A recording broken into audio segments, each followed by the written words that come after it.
Hello mga ka-toppers! Ginisang munggo tayo for today's video. Nag-crave kasi ako guys. Siguro may laman na ang channel ko. Nag-crave ako ng ginisang munggo. Ito na yung munggo natin guys. Nailaga ko na.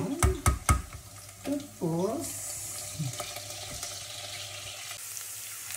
so guys, nag-brown na ang ating ahos ug bombay. Ug wala ko'y loy-ang. Ano lang siya.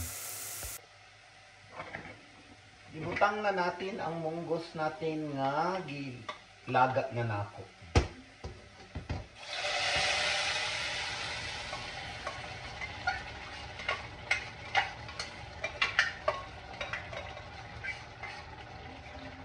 So yan, nabutang na natin ang munggos.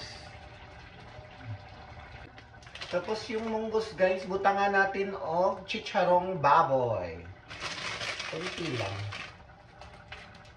Ayan. So, yan ang munggos natin guys. Ug ang chicharong baboy. Lagyan pa natin siya ng pasayan at gulay. So, nabutang ko na ang pasayan guys. Ay, napuno man siya taso guys. So, yan. Tapos, gibutang na nako ang gulay guys. Wala ko ka lugsong, wala ko kapalit o galugvati.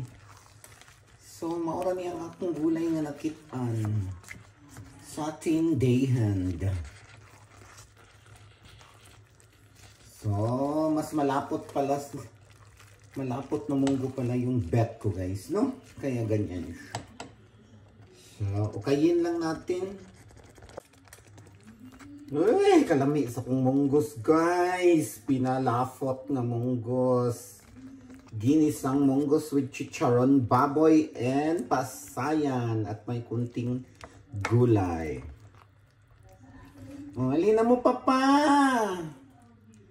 Mga una ta papa. Kauna na ko papa. Kauna na ko ninyo mga papa. Dali na mga una ta guys. O ginisang munggos. Pak! Dali na guys. Mga una ta. Guwafa kaayo eh.